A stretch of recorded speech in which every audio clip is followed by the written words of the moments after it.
हरे कृष्णा, दंडवत प्रणाम। सब भक्तों को स्वागत है आज का श्रीमद् भागवतम की कक्षा में। तो आज हम श्रीमद् भागवतम तीसरा स्कंद का 22वां अध्याय में 28 नंबर श्लोक 28 से लेके लास्ट श्लोक तक चर्चा करेंगे, 39 तक। तो आज के चर्चा में स्वयंभू मनु कैसे राजधानी में प्रवेश किए अपने भरीष्मति में और कैसे व्यतीत किए अपना जीवन काल को, तो और क्या कार्य किए वो सब चीज़ें चर्चा करेंगे मंगलाचरण के बाद। ओम अज्ञानतिमिरान्धस्य ज्ञानाञ्जनशलाकया चक्षुरुन्मीलितं येन तस्मै श्रीगुरवे नमः। श्रीचैतन्यमनोभीष्टं स्थापितं येन भूतले स्वयं रूपः कदा मह्यं ददाति स्वपदान्तिकं।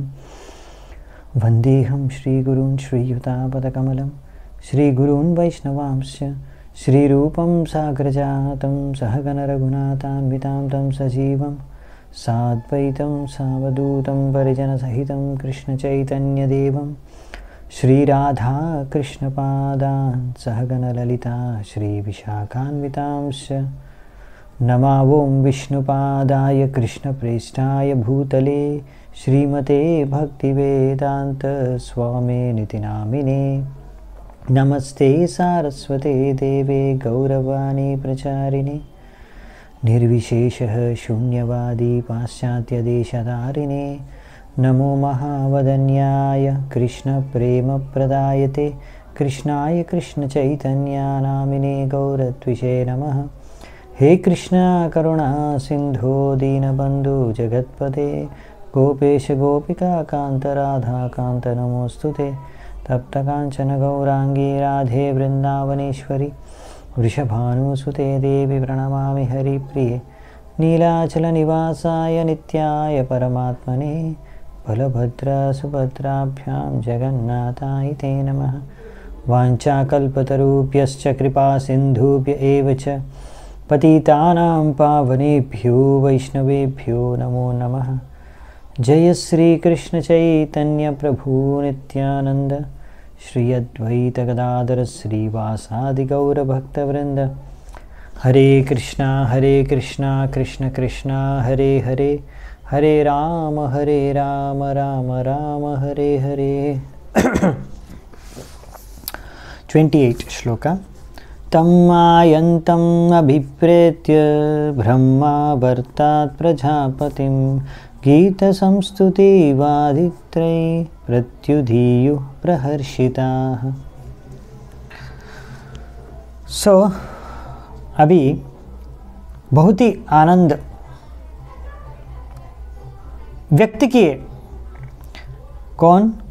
भरीष्मति के नागरिक ब्रह्मावर्त में।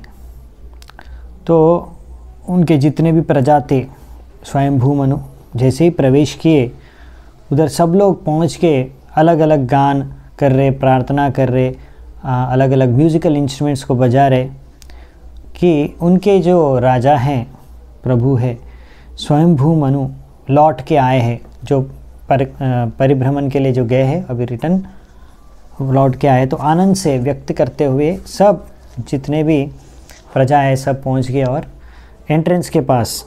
तो यहाँ पे बताते हैं कि जैसे कि कृष्ण भी, हम देखते हैं कि हम चर्चा किया आगे, जब हस्तिनापुर से लौट के द्वारका में बहुत महीनों के बाद फिर वापस आए तो कैसे वो आनंद प्रकट किए सब जो द्वारकावासियाँ, ऐसे ही यहाँ पे हम समझ सकते हैं।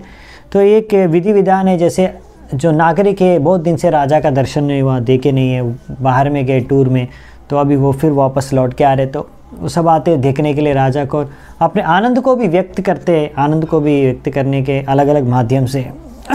तो प्रभुपाद जी कहते हैं कि यहाँ पे आज भी देख सकते हैं आप दिल्ली जैसे शहरों में बड़े बड़े द्वार हैं, एंट्रेंस से, ओल्ड गेट्स। तो जहाँ पे पहले जो है सब नागरिक इकट्ठा होते थे, जब राजा प्रवेश करते थे तो सब दर्शन लेते थे और अलग अलग तरीके से गुणगान करते थे, कीर्तन करते थे, उनका प्रशंसा करते थे। तो यहाँ पे भी जो है अभी भरीष्मति जो राजधानी है स्वयंभू मनु के ब्रह्मावर्त में, तो वहाँ पे सब नागरिक इसी तरह से स्वागत कर रहे हैं। बरिष्मती नाम पुरी सर्वसम्पत्समन्विता न्यपतन् यत्र रोमाणि यज्ञस्याङ्गं विधुन्वतः कुशाकाशास्त एवासन् शश्वद्धरितवर्चसः ऋषयो यै पराभाव्यः यज्ञज्ञान यज्ञमीचिरे। तो अभी बरिष्मती जो नगरी है वो बहुत ही संपन्न नगरी था, सर्व संपत्ति समन्विता। ये इतना बहुत ही खास नगर है, खास सिटी है। क्यों? क्योंकि यहाँ पे भगवान विष्णु का जो एक हेयर चूल एक हेयर जो है चूल भगवान का वहाँ पे गिरा था जब भगवान वराह अवतार में आए थे। और भगवान ने जब वराह अवतार में आए उस समय वराह अवतार के उनके शरीर से एक चूल वहाँ पे गिरा, उसके वजह से जब भगवान ने ऐसा शेक किया था अपना बॉडी को, उसमें से गिरा था। तो यहाँ पे जहाँ पे ये इस जगह पे जब बाल भगवान का एक बाल गिरा था तो वहाँ पे पूरा जो है कुश और कास दो रकम का जो तृण घास है वो पूरा से वो भर गया था पूरा भूमि, जिसके माध्यम से बहुत ऋषि मुनि जो है विष्णु को आराधना करते हैं असुरों को वध करने के बाद में, जो उनको बाधा डालते हैं उनके यज्ञों के बीच में। तो यहाँ पे जो है कोई भी जगह जो होता है भगवान के इस तरह से कुछ ना कुछ चीज़ से जुड़ा हुआ रहता है, उस जगह को पीठ स्थान कहते हैं, प्रभुपाद जी कहते हैं, यहाँ पे लिखते हैं। तो यहाँ पे बहुत सारे साधु संत जो है जब हिरण्याक्ष का वध कर देते वराहदेव, तो यही कुशा ग्रास को लेके वो भगवान का आराधना किए। तो और कासा ग्रास जो है वो मैट के लिए बनाने के लिए बोलते हैं, मैट्स तैयार करने के लिए यूज़ करते बोलते हैं। क्योंकि जो भी यज्ञार्थात कर्मणोन्यत्र लोकोयम कर्म बंधना भगवद गीता में जलते जो कहते हैं, तो यज्ञ करते हैं, जो भी कर्म करते हैं हम भगवान विष्णु जो यज्ञ का जो यज्ञ है उनका नाम भी, और यज्ञ से उन्हीं को हमको संतुष्ट करना है, विष्णु को संतुष्ट करने के लिए करते हैं हम। तो और दूसरा कोई और चीज़ के लिए हम लोग अगर करेंगे तो इंद्रिय तृप्ति के लिए करेंगे हम कुछ कर्म, तो हम इस भौतिक बंधन में फंस जाएंगे। बट अगर भगवान के लिए हम कुछ भी कर्म करेंगे जिससे हमारा मुक्ति तो लाभ होगा ही, भगवान का प्रेम भी प्राप्त होगा। तो यहाँ पे भी जो है सब जो ऋषि मुनि है भगवान विष्णु के लिए यज्ञ कर रहे हैं, वर्शिप कर रहे हैं। तो इस तरह से बरिष्मती में सब ऋषि मुनि भी भगवान का आराधना कर रहे हैं। कुशा काशामयम बर्हिर औस्तीर्य भगवान मनु अयजत यज्ञ पुरुषम लब्धा स्थानम यतो भुवम। तो इस कुशा कशास को उन्होंने फैला के भगवान को भी आराधना की है, स्वयंभू मनु भी, क्योंकि भगवान के कृपा से ही वो स्वयंभू मनु इस पद को प्राप्त किए और पूरा संसार को वो पालन कर रहे हैं। सो मनु जो है, मनु मतलब मानव जाति का पिता है, मानव जाति मनु से उत्पन्न होता है, इसलिए इंग्लिश में भी मैन जो शब्द आता है मैन वो मनु से ही उत्पन्न हुआ है, या संस्कृत में मनुष्य।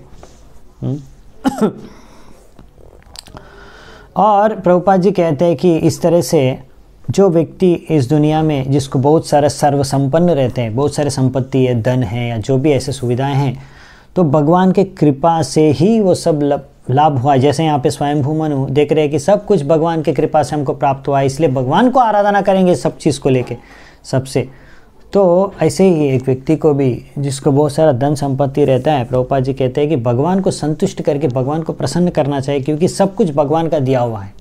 ये चीज़ को उनको ध्यान में रखते हुए, तो ये चीज़ जो है ऐसे जब करेगा कोई व्यक्ति, तो पूरा जो है ये दुनिया भी वैकुंठ बदल जाएगा, वैकुंठ के जैसे बदल जाएगा सब कुछ। और जो है 3 ताप भी इस दुनिया में आपको दर्शन नहीं मिलेगा, उसका इसका प्रभाव नहीं रहेगा आपके ऊपर। बर्हिष्मतीं नाम विभुर याम निर्विश्य समावसत तस्यां प्रविष्टो भवनम तापत्रया विनाशनम। तो यही बोले ना, यहाँ पे बता रहे जैसे सिटी अपने राजधानी बरिष्मती में राजा मनु प्रवेश किए, स्वयंभू मनु जहाँ पे वो रहते थे पहले भी, अपने महल में जैसे प्रवेश किए, जहाँ पे ऐसे वातावरण है कि वहाँ पे 3 ताप का प्रभाव ही नहीं है। मतलब क्या है, 3 ताप तो रहता ही है भौतिक जगत में, आध्यात्मिक क्लेश, आदि भौतिक क्लेश, आदि दैविक क्लेश, ये तो आपको पता है, पहले भी हम चर्चा कर चुके हैं। मगर इसका मतलब ये है कि कोई व्यक्ति अगर इतना अच्छी तरह से कृष्ण भावनामृत रहता है और कृष्ण भक्ति करता है, ऐसे वातावरण में ऐसे वातावरण में वो निवास करता है, तो वहाँ पे जो है ये 3 ताप होके भी वो प्रभावित नहीं कर सकता है कोई व्यक्ति को, ऐसे व्यक्ति को। क्योंकि ये व्यक्ति जो है हर समय कृष्ण कथा में, कृष्ण ध्यान में मग्न है, कृष्ण चिंतन में मग्न है, कि वो नरक हो स्वर्ग हो उनको कुछ फ़र्क ही नहीं पड़ता है कहाँ पर है वो। तो यही चीज़ यहाँ पे हमको समझ में आता है कि मतलब स्वयंभू मनु के वहाँ पे भी 3 तापों से मुक्त होने का एक ही एक रास्ता है कि आप कृष्ण भावनामृत हो जाए, जिससे 3 तापों से भी वो भी आपको प्रभावित नहीं कर पाएंगे। तो ये कैसा हुआ हम स्वयंभू मनु के इस जीवन में से देख सकते, अगले श्लोक से वर्णना किया गया है।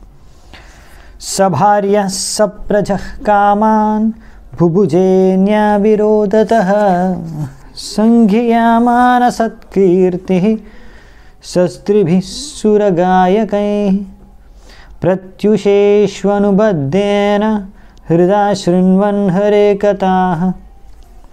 तो स्वयंभू मनु जो है वो अपना जीवन को बहुत आनंद से अच्छी तरह से उन्होंने एंजॉय जिया है, अपने परिवार के साथ, अपने पत्नी के साथ और अपने प्रजा के साथ, उनका इच्छा पूर्ण करते हुए, मगर वो जो भी कार्य किए धर्म के विरुद्ध नहीं कुछ भी। मतलब और जैसे कि यहाँ पे बता रहे कैसे, मतलब कैसे फिर एंजॉय किए बता रहे यहाँ पे बहुत सारे जो सेलेस्टियल म्यूजिशियंस, बहुत सारे गायक गान करने वाले, वो अपने पत्नियों के साथ जो है प्रतिदिन सुबह उठते ही स्वयंभू मनु के कार्यों का गुणगान और भगवान का गुणगान करते हैं प्रतिदिन। इस तरह से वो भगवान का गुणगानों को सुनते हुए अपने समय को बिताया स्वयंभू मनु ने। इस तरह से मतलब कोई व्यक्ति जो है अपने जिस जीवन में रह के भी, बहुत सारे धन प्राप्त करके भी, अच्छी तरह से एंजॉय करते हुए भी, भौतिक जगत में, भौतिक संसार में भी वो धर्म अर्थ काम मोक्ष सही रूप से उसको पालन करते हुए वो भोग करके भी, आनंद से रह के भी, कृष्ण भावनामृत हो के भी भोग कर सकते। यहाँ पे बता रहे वो चीज़, जैसे कि आप प्रभुपाद जी लिखते हैं कि आज भी जो है बहुत सारे ऐसे राज परिवारों में, मंदिरों में, बड़े बड़े मंदिरों में भी, जो भी मंदिर है सब जगह पे आप देख सकते, बहुत जगह पे ऐसे सुबह सुबह शहनाई बजते, और जैसे सुबह सब लोग घर में जो लोग हैं राज परिवारों में सुबह उठते हैं नींद से भगवान के गुणगानों को सुनते हुए, ऐसे ही सोने के समय में भी भगवान को गुणगान सुनते हुए सो जाते हैं। और प्रभुपाद जी लिखते हैं, और उसके अलावा वो दिन में शाम में भी सब लोग परिवार वाले आते हैं, भागवत चर्चा करते, भगवत गीता के ऊपर चर्चा करते, कृष्ण कथा सुन के फिर इस तरह से भागवतम से फिर वो नींद में चले जाते। तो रात में नींद में भी उनको सपने भी कृष्ण के आते, कृष्ण भावनामृत सपने। इस तरह से हर समय वो कृष्ण भावनामृत हो जाते रहते हैं। तो इस तरह से वो सुबह उठ के फिर मंगल आरती अटेंड करते। मंदिरों में तो मंगल आरती होते हैं, राज परिवारों में भी अंदर में एक छोटा मंदिर रहता है या बड़ा मंदिर रहता है, हर राज महल में भी मंदिर रहता है एक, और वो राज परिवार के लोग सब लोग मंगल आरती अटेंड करते, सुबह आरती जो भगवान का होता है उसको अटेंड करते।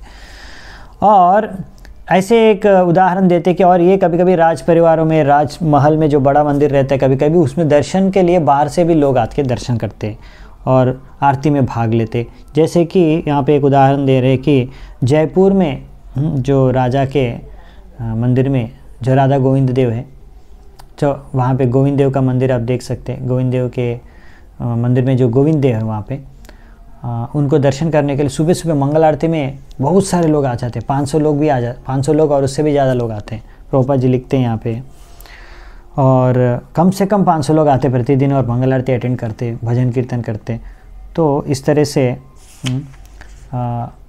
राजा भी, राज परिवार वाले भी, इतना भी धन संपन्न है, फिर भी वो भगवान को भक्ति में लगा के, सब कुछ भगवान के गुण कीर्तन में लगा के, भगवान के गुण कीर्तन सुनते हुए वो भक्ति कर सकते हैं। अगर कोई भी व्यक्ति, भगवद गीता में जैसे बोला है कि कौन ऐसे राज परिवार में अच्छे भक्त के परिवार में जन्म लेता है, जो व्यक्ति पिछले जन्म में पूरा भक्ति का वो जीवन जो है कंप्लीट नहीं कर पाए, अपना भगवत धाम नहीं जा पाए क्योंकि उनका थोड़ा सा बाकी था भक्ति पूरा करने के लिए। तो ऐसे लोगों को ऐसा अच्छे जन्म मिलता है, अच्छे राज परिवारों में, जो भक्त के परिवारों में जो ऐसे भक्ति कर सके, उनको अच्छी तरह से सुयोग मिलता है बचपन से कि वो भक्ति कर पाए, जिससे वो इस जन्म में भक्ति पूर्ण करके भगवत धाम वापस लौट के चले जाए। निष्णातं योगमायासु मुनिं स्वायंभुवं मनुं यद अभ्रमश्युतं भोग नशेकुर भगवत परम। तो स्वयंभू मनु जो है वो एक राजर्षि थे, राजा भी थे, ऋषि भी थे, दोनों। मतलब हर समय उनके इतने इंद्रिय भोग करने के लिए इतने सारे वस्तु में, भौतिक चीज़ें में, वो सब चीज़ थे, वो सब चीज़ में थे, वो सब लोग सब कुछ चीज़ में है, फिर भी वो जो है भौतिक आनंद भी वो आस्वादन कर रहे हैं, मगर कभी वो उससे प्रभावित होके, उससे आसक्त होके अपना भक्ति के पथ से पतन नहीं हुआ उनका कभी। हाँ, तो ये चीज़ हम देख सकते हैं। मतलब कृष्ण भावामृत होके भी आनंद से जीवन को जी सकते हैं भौतिक जगत में। ये जो है राजा ऐसे जीते हैं, तो ये चीज़ बहुत इम्पोर्टेंट है।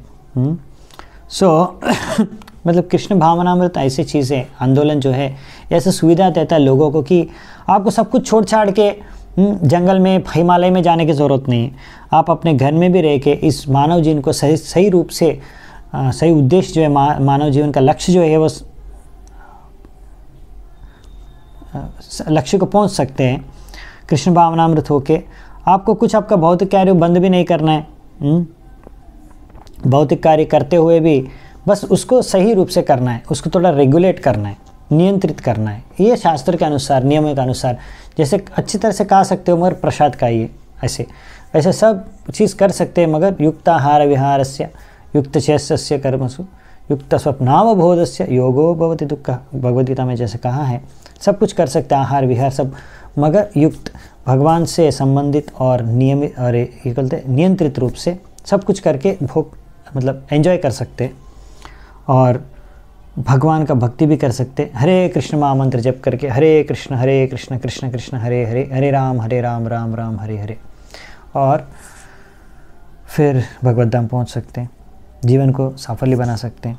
अयातयामस्तस्यासं यामस्वान्तरयापनाः शृण्वतो ध्यायतो विष्णो कुर्वतो भुवतः कथाः। अभी क्या बता रहे हैं, इस तरह से कुछ समय के बाद तो जीवन का समय तो होते रहता है, एक समय के बाद मृत्यु का समय आ जाएगा। इस तरह से मनु जो है एक मनवंतर, इतना बड़ा आयु है एक मनवंतर का, वो कभी व्यर्थ नहीं किए, संपूर्ण रूप से इस तरह से भगवान के भक्ति में, स्मरण में, जैसे लिखा है ना, शृण्वतो ध्यायतो विष्णु, भगवान के बारे में सुन रहे थे, भगवान के ऊपर ध्यान कर रहे थे, इस तरह से कुर्वतो, और भगवान के लिए सब कार्य कर रहे थे। इस तरह से उन्होंने अपना जीवन को कभी एक क्षण भी व्यर्थ नहीं किया और सब भगवान के संबंध में जिया। इस तरह से जो है कोई जीवन जीता है तो उनका जो है जीवन संपूर्ण रूप से आनंद से रहता है सारा जीवन, मृत्यु समय तक, मृत्यु के बाद, मृत्यु के समय में भी उनका कोई जैसे कि बाहर में जनरली जो व्यक्ति रहता है उसका जो, जब वो व्यक्ति बूढ़ा हो जाता है तो उनको बहुत सारे समस्या रहते हैं, बहुत सारे कष्ट होता है और बहुत सारा दुख भोग करना पड़ता है। मगर यहाँ पे जो है उनको किसी चीज़ में रुचि नहीं रहता है, कुछ चीज़ में बहुत सारा दबाव में रहते हैं। मगर यहाँ पे जो है कृष्ण भावनामृत व्यक्ति, उनका आनंद कभी कम नहीं होता है, जितने भी बूढ़ा हो जाए, मृत्यु भी हो जाए, उनका आनंद जारी रहता है। ये जो है कृष्ण भावनामृत का एक उपहार है। ये जीवन का हर समय कृष्ण भावनामृत का जो जीवन है फ्रेश रहता है। प्रभुपाद जी बोलते हैं कभी वो स्टेल नहीं हो जाता है, कभी बोर नहीं हो जाता है, कभी ख़त्म नहीं हो जाता है आनंद उसका। जैसे भौतिक आनंद जो है, जड़ानंद जो है ख़त्म हो जाता है। जब एक व्यक्ति बुढ़ा हो जाता है, वो कुछ भोग नहीं कर पाता है तो फ्रस्ट्रेट हो जाता है। पर कृष्ण भावनामृत का व्यक्ति जो है, जितना भी बूढ़े हो जाए, भगवान का कथा सुन सकते हैं, श्रवण कर सकते हैं, कीर्तन कर सकते हैं और आनंद में रह सकते हैं। इसलिए जो भगवान का जिस भक्त रहते हैं उनके लिए जो सूर्यास्त सूर्योदय से जो लोग आयु घट जाता है, तो भगवान के भक्तों का आयु कभी घटता नहीं है, कम नहीं होता है, क्योंकि उनका तो आयु क्या है, वो जब भी सूर्यास्त तो सूर्य हो, मृत्यु नहीं हो, कुछ फ़र्क नहीं पड़ता है, सब समय और एक ही चीज़ करने वाले, चेंज होने वाला नहीं उनका। तो इस तरह से जब वो इस तरह से महान योगी थे स्वयंभू मनु, जो एक क्षण भी व्यर्थ नहीं किए उन्होंने। और हमको पता है कितना समय होता है एक स्वयंभू मनु का, मनवंतर काल, वो चीज़ अगले श्लोक में भी दिया है। स एवं स्वांतरम निन्ये युगानामेक सप्ततिम वासुदेवा प्रसंगेन परिभूता गतित्रयः। तो इस तरह से उन्होंने वासुदेव प्रसंगेन पूरा युगानाम एक सप्तति मतलब 71 दिव्य युगास, 71 दिव्य युगास उन्होंने कैसे बिताया, वासुदेव प्रसंगेन। देखिए बहुत क्लियरली दिया हुआ है इसमें, देखो इतना क्लियरली बोला है श्लोक में, वासुदेव प्रसंगेन। प्रसंग किसके कर रहे, वासुदेव का, भगवान कृष्ण के प्रसंग में वो इतने मग्न थे। हाँ, परिभूता गतित्रयः कि तीनों ताप को वो अतीत हो गए, तीनों ताप के। यहाँ sorry, transcended 3 destinations, I am sorry, गतित्रयः 3 गति को वो पार कर लिए। मतलब जनरली भगवद गीता में जैसे बोला गया है, सत्वगुण में जो रहते हैं वो ऊंचे लोगों को प्राप्त करते हैं, और जो रजोगुण में रहते हैं वो जो है भूमि को या कुछ स्वर्ग लोगों को प्राप्त कर सकते हैं, और तमोगुण में जो रहते हैं वो तो निम्न लोगों को या पशु शरीरों को या पक्षी शरीरों को या ऐसे निम्न मानव जाति में ऐसे शरीरों को प्राप्त करते हैं तमोगुण के। तो मगर ये तीनों गति को भी वो अतीत हो गए, क्यों, वो तो भगवत धाम जा रहे हैं ना। तो इसलिए इससे हमको समझ में आ रहा है कि स्वयंभू मनु जो इतने बड़े राजा थे, मतलब राजा पूरा विश्व का, तो उनके पास तो सब कुछ है भोग करने के लिए, फिर भी वो किसी भौतिक सुख में आसक्त होकर निमग्न होकर बंदी नहीं हुए। और वो ना है सत्वगुण में प्रभावित हुए या रजोगुण से या तमोगुण से, और वो आध्यात्मिक स्तर पे अपना जीवन को जिए, ये चीज़ हमको समझ में आ रहा है। शरीर मनसा दिव्या वैयसे ये च मानुषाः भौतिकाश्च कथं क्लेशा बाधन्ते हरि संश्रयम्।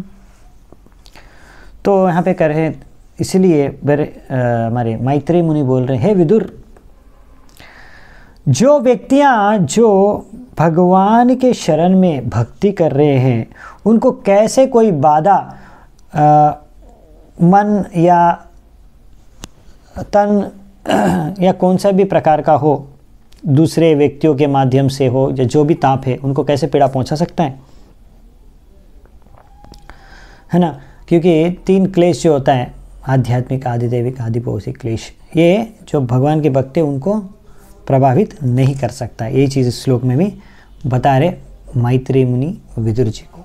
तो इसलिए उनको कोई, क्योंकि भगवान के शरण में भक्ति में मग्न थे, उनको पीड़ा पहुंचा ही नहीं पाया। यह पृष्ठो मुनिभिः प्राह धर्मा नानाविधान् शुभान् नृणां वर्णाश्रमाणां च सर्वभूता हितः सदा। तो यहाँ पे कह रहे हैं कि इस तरह से स्वयंभू मनु जो है, जो भी प्रश्न पूछते थे ऋषि मुनिया भी, दया, सब जीवात्माओं के ऊपर दया होके, दया से वो बहुत सारे मनुष्य का क्या कर्तव्य है वो सब प्रजा को वो शिक्षा प्रदान किए। अलग अलग वर्णों में, अलग अलग आश्रमों में क्या क्या उनका कर्तव्य है, सब चीज़ मनु ने व्यक्त किए। एतत्त आदिराजस्य मनुश्चरितम् अद्भुतं वर्णितं वर्णनीयस्य तत् अपत्योदयं शृणु। तो कहा जा रहा है यहाँ पे कि मैं आपको इस स्वयंभू मनु का अद्भुत चरित्र में आपको बताया हूँ। ये असली राजा है, पहले राजा हैं, और इनका जो चरित्र सुनने का ना लायक है। वर्णितम वर्णनीयस्य चरित्र है। इसलिए अभी मैं आपको बताया सब स्वयंभू मनु के बारे में। अभी आपको विस्तृत रूप से देवहूति और उनसे जो वंश उत्पन्न हुआ, जो भी संतान उत्पन्न हुआ, सब कुछ चीज़ें मैं आपको विस्तृत रूप से बताऊंगा। तो वो अगले अध्याय से शुरू होगा वो सब चीज़। तो यहीं पे इस श्लोक से ये अध्याय भी समाप्त होता है। तो हम भी यहीं पे समाप्त करते हैं। बहुत बहुत धन्यवाद। शिल प्रभुपाद की जय। ग्रंथराज श्रीमद् भागवतम की जय। समवेत गौर भक्त वृंद की जय। निताय गौर सीतनाथ प्रेमानंदे हरि हरि बोल।